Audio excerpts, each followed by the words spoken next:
आज हम सभी जानते हैं कि बाबा साहब अम्बेडकर जी के जो तीन गुरु थे। पहले गुरु तथागत बुद्ध, दूसरे गुरु संत कबीर और तीसरे गुरु ज्योतिराव फूले जी थे। ज्योतिराव फूले जी का जन्मदिन है 1827 में, 11 अप्रैल को उनका जन्म हुआ था। और 28 नवंबर 1890 में उनकी मृत्यु हो गई। तो लगभग 63 इयर्स का जीवन उनको मिला। ज्योतिराव फूले से खासकर हम समन लोग क्या प्रेरणा ले सकते हैं, तो इसके बारे में मैं कुछ बातें बताऊंगा। उन्होंने किए हुए कार्य और वो सारे लोगों से हटके कैसे थे, उनमें समनों की क्या पहचान थी, उन्होंने लोगों को इकट्ठा करने के लिए क्या क्या काम किए, और ज्योतिबा फूले के मार्ग को अगर हम फॉलो करेंगे तो हमारा क्या भला हो सकता है। तो ऐसी कुछ चंद बातें हैं। हम सभी जानते हैं कि 11 फरवरी 11 अप्रैल 1827 को उनका जन्म हुआ। उनके फैमिली में उनके दादा जो थे, उनके दादा पूना में बसे थे। वैसा उनका सतारा जिले में पटगुन नाम का गांव है, छोटा सा देहात है वो। वहां के वो रहने वाले थे। उनके यहाँ खेती भी थी और वो खेती का व्यवसाय करते थे। इसके अलावा दूसरे भी व्यवसाय होते थे। और उसके साथ साथ वो पूना में जब आए तो जैसे 1 जनवरी 1848 को 1818 को ये पेशवा के साथ महार सेना का युद्ध हुआ था। पेशवा के साथ भीमा कोरेगांव का। उस भीमा कोरेगांव के युद्ध में पेशवाई खत्म हो गई थी। एडमिनिस्ट्रेशन जो था उनका खत्म हुआ। लेकिन जैसे कि हम कहते हैं कि सामाजिक दृष्टि से जो बदलाव होते हैं, राजनीतिक दृष्टि के राजनीतिक दृष्टि के चलते हाँ वो उतने फास्ट नहीं होते। उनका प्रभाव जो होता है लंबे समय तक चलता रहता है। इसीलिए भले ही पेशवाओं की सत्ता 1818 में चली गई हो, लेकिन उसके कुछ जो गुण थे पेशवाओं के, वो सामाजिक दृष्टि से रिवाइंड कर लो। उनको मान्यता थी। इसलिए पेशवाई का अंत नहीं हुआ था सामाजिक क्षेत्र में। तो इसीलिए लॉर्ड बेंटिक ने जो सती प्रथा बंद कर दी। फिर बाद में मुंबई के जो गवर्नर जनरल थे मुंबई स्टेट के, कोई अच्छा उन्होंने कटिंग बंद करा। शिक्षा के लिए कानून बनाया था डॉक्टर ओम। 1828 करीब, 26-28 के करीब। पर उस एजुकेशन का जो कानून बनाने के बावजूद भी उसका इम्प्लीमेंटेशन नहीं हो रहा था। ऐसे में ज्योतिराव फूले जी का क्या रोल हो सकता है समाज को जागरूक करने के लिए, और वो लोगों को इकट्ठा करते वक्त कौन सी स्ट्रेटेजीज अपनाते थे, इस बात में हम भी देख सकते हैं। ज्योतिराव फूले की और सावित्रीबाई फूले की 1840 में, ज्योतिराव फूले 13 साल के थे और सावित्रीबाई 9 साल की थी। उनकी शादी हो गई थी। उनको अपना खुद का कोई बच्चा नहीं था। बाद में जाके उन्होंने दूसरे एक ऐसा अवैध बच्चा कि जो पुजारी जो पुरोहित हुआ करते थे, वो उस समाज की, उस जमाने की, खासकर ब्राह्मण समाज की उस वक्त थी, जो महिलाएं जिनके पति मर जाते थे और सती नहीं जाती थी, ऐसी महिलाओं के ऊपर अन्याय अत्याचार बलात्कार करते थे। उसमें से अनौरस बच्चे पैदा होते थे। ऐसे बच्चों से एक बच्चे को उन्होंने गोद भी लिया। उनका नाम यशवंत था और उनको डॉक्टर भी बनाया ज्योतिराव फूले ने। तो ज्योतिराव फूले का जो माइंड सेट है, वो माइंड सेट बिल्कुल हम लोग का माइंड सेट कैसा है। जैसे कि बाबा साहब के तीन गुरु हमने कहे हैं। तीन गुरु में से पहले गुरु तथागत बुद्ध ने कहा है कि सबसे बड़ी चीज अगर क्या है तो सामाजिक बदलाव होता है। और हमारा संघ, समन संघ तो सामाजिक संघ है। इसीलिए जब तक कोई चीज राजनीति में चाहे भले ही आई हो, जब तक उसका परिणाम सामाजिक स्तर तौर पर नहीं आता, तब तक हम लोग उसको स्वीकार नहीं करते। जैसे कि तथागत बुद्ध की जो सामाजिक और सांस्कृतिक क्रांति हुई थी 2500 साल पहले, उसके बाद 2300 साल के पहले सम्राट अशोक ने उनकी सामाजिक और सांस्कृतिक क्रांति को लेकर के राजनीतिक क्रांति बनवाई थी। तो बात ऐसी है, जैसे बाबा साहब कहते हैं कि जब भी कोई पॉलिटिकल क्रांति होती हो और उस पॉलिटिकल क्रांति का परिवर्तन सामाजिक और सांस्कृतिक क्रांति में नहीं होता, तब तक वो पॉलिटिकल क्रांति सक्सेस नहीं हो जाती। वो इसमें एनिलेशन ऑफ कास्ट में कह गए। और वो इसीलिए ज्योतिराव फूले को अपना गुरु मानते थे कि ज्योतिराव फूले ने पहले सामाजिक आंदोलन चलाने की भरपूर कोशिश की और उसमें वो काफी सक्सेस भी हो गए, क्योंकि उनके साथ संघ जुड़ा था। मतलब उस वक्त लोग जुड़े थे जो कि ज्योतिराव फूले के आंदोलन को मानते थे। इसीलिए उनके आंदोलन को काफी मतलब परिणाम आया। और उसके चलते आज हम जो देखते हैं सारे भारत के जो SC ST और OBC के और कन्वर्टेड माइनॉरिटीज के जितने भी समन साथी है हमारे, वो आज पढ़े लिखे नजर आते हैं। और उससे भी बड़ी बात यह है कि हमारे समाज का 50% जो हिस्सा है वो हिस्सा महिलाओं का है। उस वक्त तो धर्म ने टोटल बैन कर दिया था, क्योंकि लगभग 10वीं 11वीं शताब्दी तक सारी जो यूनिवर्सिटीज थी हमारी, जो कि महासमन तथागत या महासमनीय धम्म को रिलेट करने वाली, साइंटिफिक एजुकेशन देने वाली, आधुनिक विज्ञान और बहुत सारी खगोल शास्त्र, एस्ट्रोनॉमी, बाकी आर्किटेक्चर, आर्किटेक्चर और ऐसी बहुत सारी साइंटिफिक बातों को सिखाने वाली जितनी भी यूनिवर्सिटियां थी, लगभग 11वीं शताब्दी तक खत्म हो चुकी थी। तब जाके सामाजिक डिग्रेडेशन भी हुआ, क्योंकि शिक्षा खत्म हुई। जैसे कि तथागत कहते कि अविद्या पच्चा संकरा, अज्ञान, ये सारी चीजों का बेस होता है। जब भी कोई व्यक्ति अज्ञान में पड़ता है तो उसके सामने कितनी भी बड़ी चीज होने दो वो समझ नहीं पाता। इसीलिए अज्ञान या अविद्या जो है दुखों का कारण है। इसलिए वो कहते हैं कि अविद्या होने से तृष्णा जो है हमारी, हमारे ऊपर हावी होती है। और तृष्णा की चपेट में लोग दुख में व्यतीत करते हैं अपना सारा जीवन।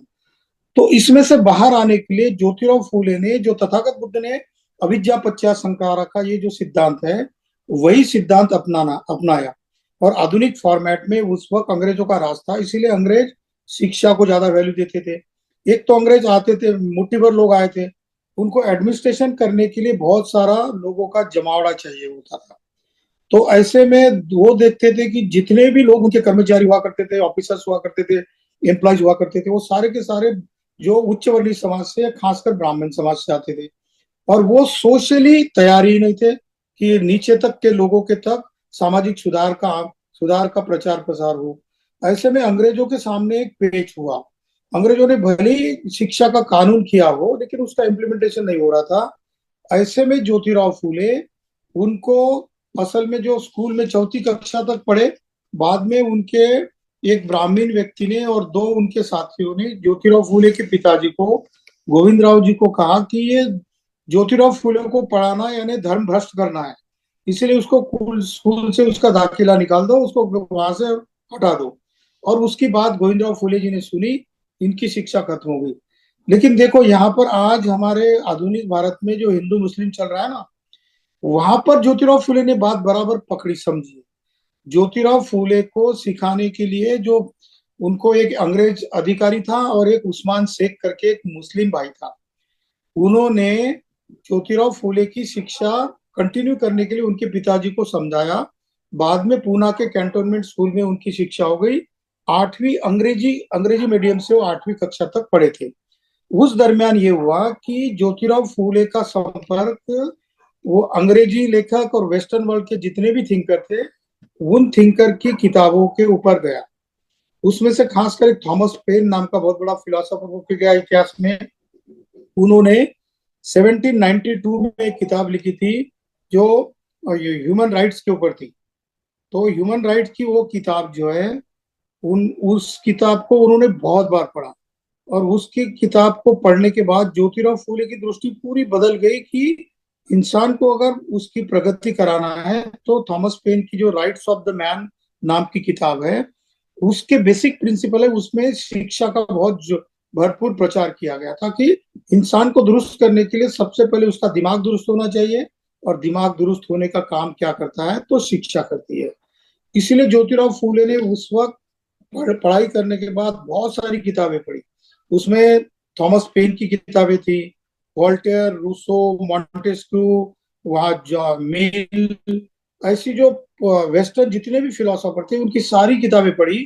और खास बात यह है कि उस वक्त जितने भी त्रिपिटक के ग्रंथ थे, जो भी साहित्य उपलब्ध था, 700-800 साल में तो त्रिपिटक का साहित्य बहुत कम हुआ था, लेकिन उनके साहित्य में 10 बार तथागत बुद्ध का उल्लेख आता है। इसका मतलब है जो अविद्या पश्चात संखारा का जो विद्या का जो आंदोलन तथागत बुद्ध चला रहे थे, उसी चीज को उन्होंने पकड़ा। 10 बार तथागत बुद्ध की फिलोसॉफी का और उनके नाम का उल्लेख ज्योतिराव फूले के लिटरेचर में आता है। ऐसे में ज्योतिराव फूले ने ये बात समझ ली कि अगर समाज को दुरुस्त करना है तो सबसे पहले शिक्षा का महत्व जानना है। तो शुरुआत कैसे की जाए, हम देखते हैं कि लगभग 73 भिक्खुनी थी, जो अरब भिक्खुनी थी तथागत बुद्ध के काल में। और दुनिया का सबसे पहला लिटरेचर अगर महिला का कोई है तो वो थेरी गाथा है। थेरी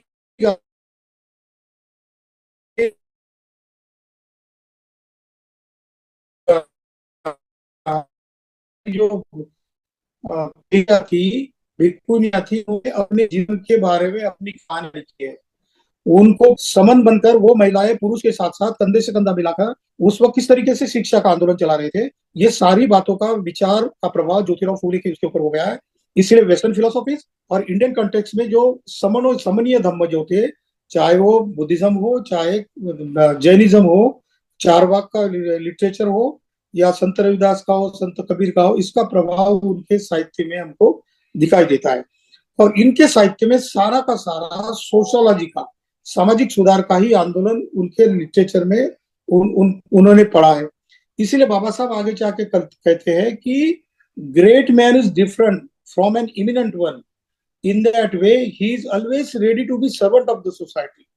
बाबा साहब अम्बेडकर ये बात ज्योतिराव फूले के बारे में लिखते हैं। वो कहते हैं कि समाज में महान इंसान कौन होता है, वो ये नहीं होता कि कितना प्रसिद्ध है, वो ये नहीं होता कि कितना सेलिब्रिटी है, कितना पॉपुलर है। वो कहते हैं कि महान इंसान वो होता है जो समाज के प्रति हमेशा चिंतित रहता है, और वो समाज की सेवा करने के लिए 24/7 हमेशा तैयार रहता है। ऐसा ही व्यक्ति महान होता है, क्योंकि पॉलिटिकल चेंज करना आसान चीज है, लेकिन सामाजिक सुधार करना बहुत बड़ी बात है। ऐसा बाबा साहब कहते हैं ज्योतिराव फूले के बारे में। और इसी वजह से बाबा साहब ने ज्योतिराव फूले को अपना गुरु माना था। तो ज्योतिराव फूले की शिक्षा हो गई, सामाजिक सिद्धांत उन्होंने पढ़े, वो वेद उपनिषद बहुत सारे शास्त्र, मनुस्मृति और ब्राह्मणों के बहुत सारे जितने भी लिटरेचर उस वक्त के थे वो उन्होंने पढ़ डाले। उसके बाद वो इस नतीजे पर आए कि सबसे पहले शिक्षा जरूरी है। तो शिक्षा दे देंगे तो किसको? तो समाज में जो महिलाओं का जो हिस्सा था उस वक्त 0%, हो सकता है 0.123% हो, 0.1, इतना परसेंटेज था महिलाओं की शिक्षा का। और जितनी भी महिला होती थी वो ज्यादा से ज्यादा ब्राह्मण वर्ग की सीखी पढ़ी लिखी होती थी। ऐसे में ज्योतिबा फूले ने सोचा कि मेरी पुरखों की विचारधारा को, या हम इस अपनी भाषा में कहेंगे समनों की विचारधारा को किस तरीके से इम्प्लीमेंट करेंगे। तो उससे पहले पहले महिलाओं को या लड़कियों को शिक्षा खोलनी चाहिए। इसलिए 1 जनवरी 1848 को उन्होंने लड़कियों का स्कूल स्थापित किया भीड़ेवाड़ा में। बहुत सारे लोग बोलते हैं कि भीड़े ने वो वाड़ा दिया, ऐसा नहीं है। उस्मान शेख वो और उनकी बहन फातिमा शेख सावित्रीबाई फूले के साथ कंधे से कंधा मिलाकर ज्योतिराव फूले की क्लास में 4 साल तक पढ़े। लगभग 1844 में 44 में ज्योतिराव फूले उनका एजुकेशन कंप्लीट कर गए थे। 4 साल तक उन्होंने अपनी पत्नी को और फातिमा बीबी को, जो कि उनकी सहेली थी, उस्मान शेख की बहन थी, उनको पढ़ाया। और उसके बाद उन्होंने स्कूल शुरू करने का ठान लिया। 1 जनवरी 1848 में उनकी शिक्षा शुरू होती है महिलाओं की या लड़कियों की। 7 लड़कियां थी पहली स्कूल में, उसमें से 5 लड़कियां तो ब्राह्मण ही थी, क्योंकि ब्राह्मणों का ऐसा है कि विरोध करने के लिए सबसे आगे आएंगे। अगर धर्म टूटता है, धर्म के कोई खिलाफ कुछ भी होता है, अभी हम देखते होंगे कि आज 11 तारीख को ज्योतिराव फूले के ऊपर एक फिल्म रिलीज होनी थी, पर उंगली पर गिने जाने वाली कुछ ब्राह्मण महिलाओं ने उसका विरोध किया कि वो बटुक होता है ना, छोटा बच्चा, उसको जो पूंछ होती है पीछे से, उसको शेंडी बोलते हैं मराठी में। तो वो शेंडी के ऊपर बच्चा बताया है, और वो ज्योतिबा सावित्रीबाई फूले के ऊपर गोबर मार रहा है, गोबर का गोला उसके हाथ में है, और वो सावित्रीबाई फूले को मार रहा है। बस इतना ही सीन है। इतने सीन दिखाने से हमारे बच्चों के साइकोलॉजी के ऊपर परिणाम होगा, इसीलिए ये सीन को कट कर दो। और पिक्चर रिलीज होने से पहले हमको सारा फिल्म दिखाओ, उसके बाद हम जो सजेस्ट करेंगे वो सारा का सारा कट कर दो। हम ज्योतिबा फुले का तो एहसान मानते, सावित्रीबाई का भी एहसान मानते। ऐसा उन ब्राह्मण महिलाओं ने 5-6 दिन पहले मोर्चा निकालकर कलेक्टर को आंदोलन दिया। इसका मतलब है कि जो शास्त्र में लिखा है, भले ही महिलाओं के खिलाफ हो, लेकिन वो महिला उस संघ में जुड़ी है, इसलिए उस संघ की बात मानती है। तो यहाँ तक इतने अलर्ट रहते हैं वो लोग। तो उन्होंने उस वक्त जितने भी महिलाओं के बारे में कुछ भी सुधार होते थे उसको विरोध करना शुरू कर दिया। फिर आप सभी जानते हैं कि स्कूल में सावित्रीबाई फूले पढ़ाने जाती थी, तो उनको पत्थर मारे जाते थे, गोबर फेंका जाता था। वो दो साड़ियां लेके जाती थी, एक साड़ी वहां पर चेंज करती थी, फिर भी बच्चों को पढ़ाती। और घर आके फिर शाम को लौटते को उसकी दूसरी साड़ी भी खराब हो जाती।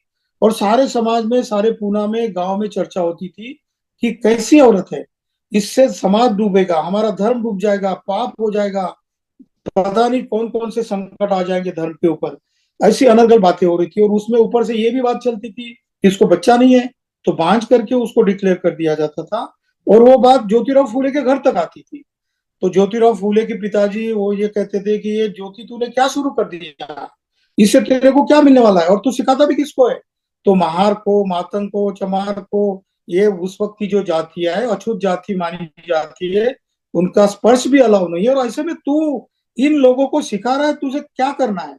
ज्योतिराव फूले पिताजी को बोलते हैं कि पिताजी, आप गलत लोगों के बातों में आते हो, और उनके बातों में आकर जो मैं सही काम कर रहा हूँ उसको आप अननेसेसरी विरोध करते हो, मुझे छोड़ दो, मुझे अपना काम करने दो। ज्योतिराव फूले के पिताजी नहीं माने। उन्होंने कहा कि अगर तू स्कूल बंद नहीं करेगा तो तेरे को मेरे घर में रहने का कोई अधिकार नहीं है। ज्योतिराव और सावित्रीबाई उस दिन उसके उनके घर से, पिताजी के घर से निकल जाते हैं, और फिर वो मुस्लिम भाई उनको रहने के लिए जगह देता है। इसका मतलब जो आज जो नैरेटिव चलाया जाता है धर्म के नाम पर, वो नैरेटिव उस वक्त भी चलाया जाता था। ये नैरेटिव चलाने वाले लोग पहले तो गुनहगार होते हैं सामाजिक तौर पर वो अपने आप को उच्च साबित करते हैं। जाति भी दुक्खा, जरा भी दुक्खा, व्याधि भी दुखो, मरणं भी दुखं। ये जो तथागत बुद्ध ने जाति का यानी जन्म का सिद्धांत बनाया है, जात या जाति यानी जन्म होना, उसका ये वाली जाति जो है हमारे हमारे साथ जो अभी जुड़ी है, उस जाति से कोई संबंध नहीं। ज्योतिबा फूले भली भांति ये विचार जान चुके थे, इसीलिए उन्होंने समाज के लोगों को तो इकट्ठा किया, लेकिन घर वालों को कैसे कैसे बता पाते, कैसे सेटिस्फाई करते। तो घर से निकल पड़े। फिर उन्होंने, वो खुद घर के अच्छे रईस भी थे। खड़कवासला का डैम है पुना के बगल में, पुना में एरवड़ा का ब्रिज है वो है, पुना की कमिश्नर ऑफिस की पुरानी बिल्डिंग है वो है, और बहुत सारे बिल्डिंगे उन्होंने बनाई थी। और उस वक्त महापौर को कमिश्नर कहा जाता था। तो पुना पुना के कमिश्नर भी हुआ करते थे वो कुछ समय के लिए। और वो कॉन्ट्रैक्टर भी थे, वो इतने बड़े कॉन्ट्रैक्टर थे कि जब येरवाड़ा का पुल बनाने का काम जो चल रहा था ब्रिज का, तो उस वक्त 3,000 मजदूर उनके काम कर उनके ब्रिज बनाने के लिए काम करते थे। और वो सबको फ्री में खाना खिलाते थे। इसका मतलब वो अपने घर से अच्छे खाते पीते थे। और उनके मन में दया और करुणा की भावना इतनी थी, अपने स्कूल में लोगों को पढ़ाना, पढ़ाने के बाद उनको सिखाना, और सिखाने के बाद उनको सामाजिक तौर पर आधार भी देना। और कोई अगर विरोध करता है तो उस विरोध के लिए उनके साथ बिल्कुल ताकत से खड़े रहना, ये सारे रोल ज्योतिराव फूले अदा कर रहे थे। ऐसे में 1848 में जो उन्होंने पहली स्कूल शुरू की, लगभग 1856 में 18 स्कूल पूना में शुरू हो गए थे। पूना और उसके कुछ ग्रामीण इलाके में 18 स्कूल शुरू हुए, और केवल अपने बलबूते पे, अपने पैसे लगाना, लोगों से कुछ पैसे फंड डोनेशन लेना।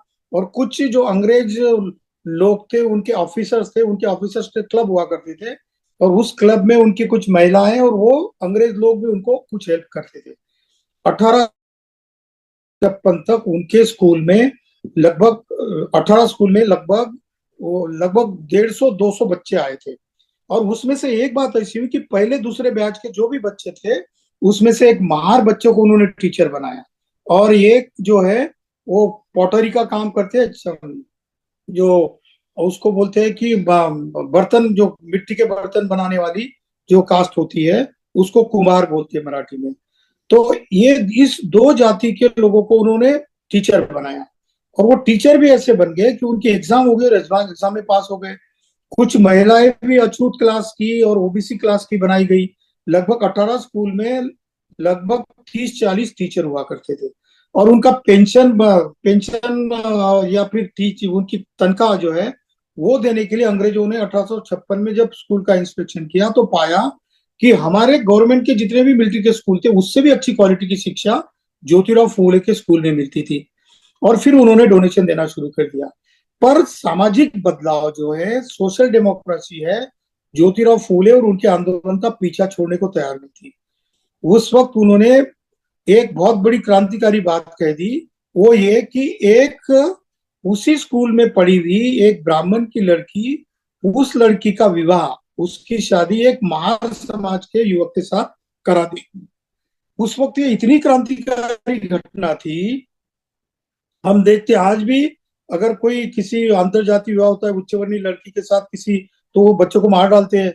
वो वो ऐसा समझ लेते हैं कि उनकी इज्जत चली गई, ऑनर किलिंग बोलते हैं उसको। तो ऐसे समाज में याद कर लो कि 150 साल पहले ऐसा होता है कि किसी मार बच्चे के साथ एक ब्राह्मण समाज की लड़की की शादी लगाई दी जाती है।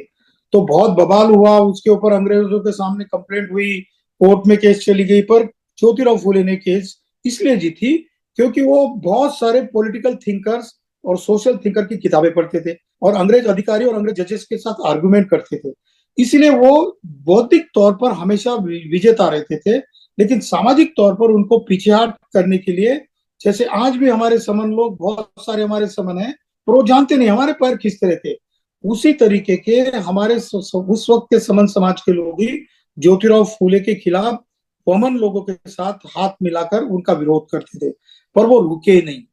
उन्होंने आगे जाके क्या काम किया, तो एक महिलाओं के लिए, जो जो महिला ऐसी थी कि पुजारियों के अत्याचार की पीड़ित होकर उनको उनको बच्चे पैदा होते थे, उन बच्चों का क्या करना, तो उन्होंने एक आश्रम खोल दिया। महिलाओं की डिलीवरी करने के लिए चुपके से आती और वहां पर डिलीवरी करके चली जाती, और वो बच्चों का टाइटल ज्योतिराव फूले के इंस्टीट्यूशन का दिया जाता था।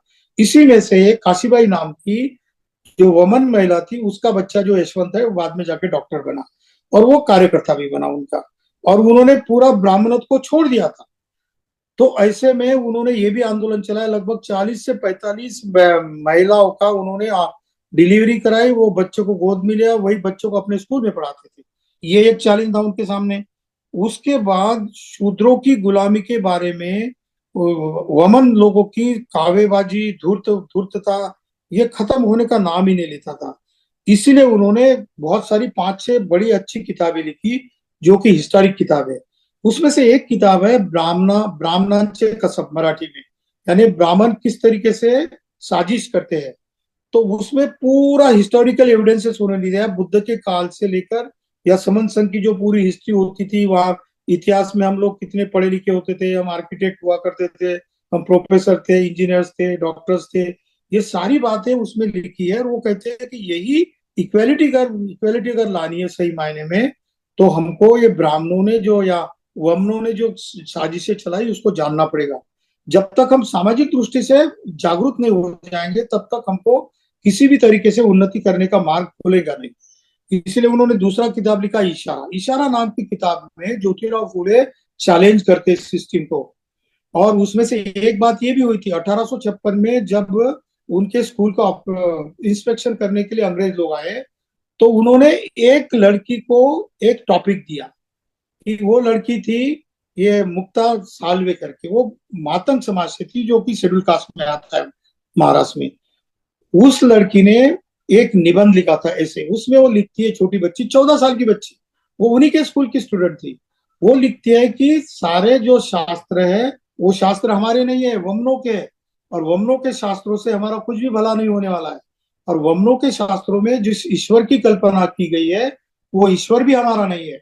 अगर ईश्वर हमारा होता तो क्या हमारी हालत जो आज खराब बनी हुई है, इसके लिए कुछ करता नहीं? ऐसा सवाल पूछती है। और वो खुद ईश्वर को सवाल पूछती है कि है ईश्वर, अगर तू जिंदा है तो तू वही मेरे सामने आकर खड़ा हो जा और बता दे कि तू हमारे लिए क्या कुछ कर सकता है। अगर तुम नहीं बताया तो हम डिक्लेयर कर देंगे कि ईश्वर नाम की कोई चीज नहीं, ये इंसान को उल्लू बनाने की चीज है।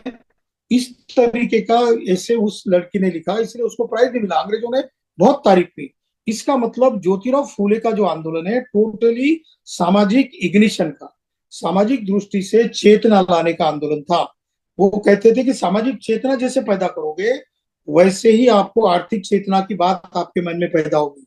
आप अपने हक, हुकूक, राइट्स के लिए चैलेंज करोगे। और बात ऐसी हुई, जैसे इतनी छोटी सी 14 साल की मुक्ता सालवे नाम की लड़की, बाद में जाके वो बहुत बड़ी कार्यकर्ता बनी उनकी। तो वो अगर ऐसा सवाल उठाती है, तो सारे लोग SC ST OBC समाज के ऐसे सवाल पूछते थे। और इससे वो ये हुआ कि ज्योतिराव फूले के आंदोलन को अंग्रेजों का बहुत ज्यादा सपोर्ट मिला। और फ्रेंच के इसमें भी इन्होंने किया। 1869 में जो क्रांतिकारी किताब उन्होंने लिखी वो थी स्लेवरी। स्लेवरी यानी गुलामगिरी, ये किताब अंग्रेजी में लिखी है। उस किताब उन्होंने जो अर्पण की है निग्रो आंदोलन के लिए। अमेरिका में निग्रो लोग इतना बेसिक आंदोलन चला रहे थे 100 साल से। उनके यन का जो भी कोई नाउन होता है ग्रामेटिकली, नाउन जो भी होता है सर्वनाम, उसका पहला अक्षर कैपिटल होता है। जैसे निग्रो का एन कैपिटल होता है, लेकिन उनका एन कैपिटल लिखने के लिए उनको 10-15 साल तक अमेरिका में आंदोलन चलाना पड़ा। इसका मतलब है सामाजिक दुरुस्ती, सामाजिक चेतना जगाना कितना कठिन काम है। लेकिन ज्योतिबा फूले जब गुलामगिरी में लिखते हैं तो उन्होंने इतना भंडाफोड़ किया। तो उस वक्त के निग्रो लोगों को उन्होंने वो किताब अर्पित की थी, वो उनकी प्रस्तावना में वो उनको अर्पण कर दी थी। तो इसका मतलब पैरेलल जो आंदोलन चल रहा था उस आंदोलन से ज्योतिराव फूले काफी वाकिफ थे। दूसरी एक बात दुनिया में 2-3 जगह पर हो रही थी। एक तो ये बात है कि जैसे फ्रेंच रेवोल्यूशन के बाद बहुत सारे फिलोसोफर आए, और उसमें से 1848 में एक और बात हो गई रशिया में। वैसे तो जर्मनी में हो गई थी। और जर्मनी में कार्ल मार्क्स और फ्रेडरिक एंगल्स, ये दो साथियों ने दास कैपिटल नाम की किताब लिखी, जो कि कम्युनिज्म की वो बेसिक बुक मानी जाती है। वो किताब 1848 में लिखी गई। 1848 में ज्योतिराव फूले शिक्षा के माध्यम से सामाजिक आंदोलन चला रहे थे। और कम्युनिज्म की जो सॉलिडेरिटी की और कम्युनिज्म की जो आइडियोलॉजी है, कार्ल मार्क्स भी यूरोप में चला रहे थे। उसके बाद निग्रो का आंदोलन अमेरिका और यूरोप में चल रहा था। और उसी दरमियान भारत में 2-3 जगह पर शिक्षा के आंदोलन चल रहे थे। जैसे पश्चिम बंगाल में गुरुचांद ठाकुर, हरिचांद ठाकुर जी का आंदोलन चल रहा था, वो शिक्षा का पैरेलल आंदोलन चल रहा था। दूसरा निग्रो की मूवमेंट चली थी वो शिक्षा के लिए उधर यूरोप में और अमेरिका में। और उसी दरमियान महाराष्ट्र में ज्योतिराव फूले अपना सामाजिक बदलाव का आंदोलन शिक्षा के माध्यम से चला रहे थे। इसका मतलब कोई बदलाव अगर होता है तो हो सकता है कि वैश्विक प्रेरणा एक ही समय हो जाती है। जैसे कि हम सभी लोग एक जगह पर काम कर रहे हैं समन होने के लिए, समनों की फिलॉसफी प्रचारित प्रसारित करने के लिए, कि हम इकट्ठा कैसे रहेंगे, हम जीतेंगे कैसे, हम अपने आप को प्रगल्भ कैसे कराएंगे।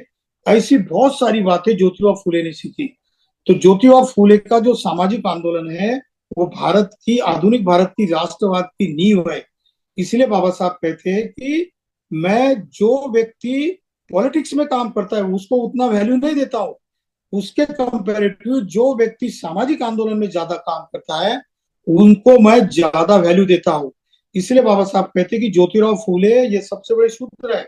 उन्होंने वुवेर शुद्रास नाम की किताब ज्योतिराव फूले को अर्पण भी की थी।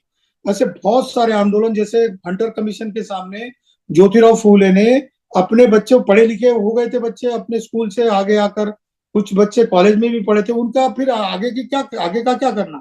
तो इसीलिए हंटर कमीशन को उन्होंने ऐसी साक्षी मेमोरेंडम दिया। उसमें वो लिखते हैं कि जो बच्चे SC ST OBC के आज के हैं, अछूत लोग हैं, महार चमार सुतार लोनार सुहार जो भी सोनार है, उनके बच्चों को स्कूल में दाखिला दिया जाए। दूसरा, उनको किसानों के बच्चों को किसानी में एग्रीकल्चर प्रोडक्शन और एग्रीकल्चर इंडस्ट्री की शिक्षा दी जाए, उनको लोन दिया जाए, उनको खेती करने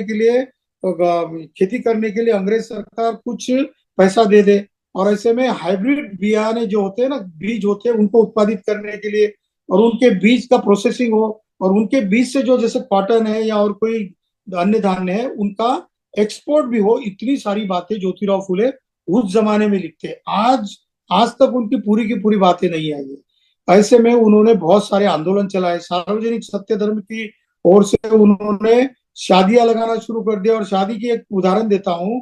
उस वक्त सारे बहुजन समाज के लोग सार्वजनिक सत्य धर्म से जो पुरोहित बनाए गए थे या शादी लगाने वाले लोग बनाए थे, उसी से ही शादियां लगाते थे। ब्राह्मण लोगों को बैक फुट पर लाने के लिए बहुत बड़ा उदाहरण हुआ। वो कैसे?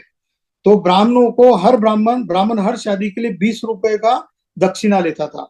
उस वक्त ज्योतिराव फूले ने बोला कि कोई दक्षिणा देने की जरूरत नहीं, हमारे पास बहुत सारे शादी लगाने वाले सार्वजनिक सत्य धर्म के उन्होंने ये भी बनाए थे रूल्स।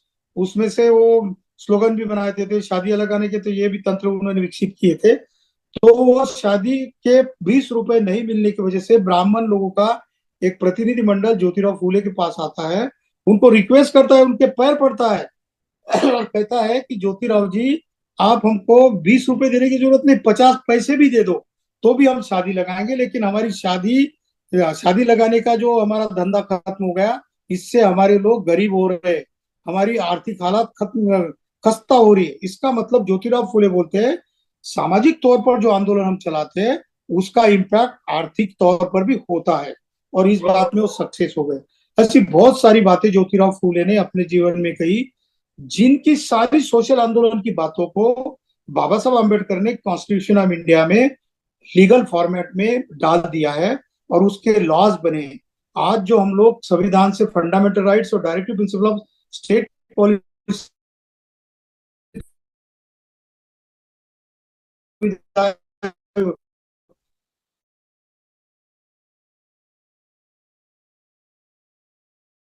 देश है, जोड़ा फूले की सोच को अच्छा बढ़ाना चाहते हैं, दुरुस्त करना चाहते हैं, तो सामाजिक संघ को हमको ज्यादा टाइट करना पड़ेगा, ज्यादा कारगर सिद्ध करना पड़ेगा। इसलिए हमारे बीच के जितने भी रोड़े हैं, जैसे पद, पैसा, प्रतिष्ठा, मंच माला, अहंकार, जो हमारे सारे दुर्गुण हैं, उनको अगर हम खत्म करेंगे तो हम सामाजिक तौर पर एक संघ के तौर पर इकट्ठा हो जाएंगे और एक हम सॉलिड लोग हो जाएंगे, एक एकजुट हो जाएंगे। हमको तोड़ने के लिए वमन बहुत कोशिश करके भी तोड़ नहीं पाएगा, क्योंकि हमारी गठजोड़ जो होगी विचारों की होगी, और विचारों की गठजोड़ से और एकता की आचरण से हमारी पहचान बनती है, ऐसा ज्योतिराव फूले खुद लिखते हैं। और बाबा साहब ने इन्हीं विचारधाराओं को ज्योतिराव फूले की बहुत सराहा है, और उनको लीगल फॉर्मेट में लाके कॉन्स्टिट्यूशन में और सारे लीगल लॉज में बाबा साहब ने उतारा है। इसलिए ज्योतिबा फूले का जो ऋण है हमारे ऊपर, एहसान है, उस एहसान को हम हजारों साल तक नहीं चुका सकते हैं। इसलिए समन संघ ने ज्योतिबा फूले की उंगली पकड़कर ये सीख ले ले कि ज्योतिबा फूले ने जिस तरीके से सामाजिक और आर्थिक और राजनीतिक आंदोलन के परिणाम स्वरूप काम किया है, उसी कदमों पे अगर हम चलेंगे तो हम निश्चित सक्सेस हो जाएंगे। इतनी बात मुझे आज के विशेष कंसेप्ट में हो गई है, मेरी थोड़ी सी बात ज्यादा हो गई, इसलिए मैं समन संघ से क्षमा चाहता हूँ, क्योंकि ज्योतिबा फूले का आंदोलन के बारे में बताने के लिए वक्त कम पड़ जाता है। अगर मेरी बात में कुछ गलत हुआ हो तो समन संघ मुझे माफ करे, और मैंने थोड़ा लंबा बोला इसलिए विशेष रूप से सारे समन संघी मुझे माफ करे। संगे यो खलितो दोषो, संघो खमुत्तु तम्ममं, मैं समन हूँ, हम सब समन है, संघं नमामि संघं नमामि संघं नमामि। जय ज्योतिराव, जय फुले।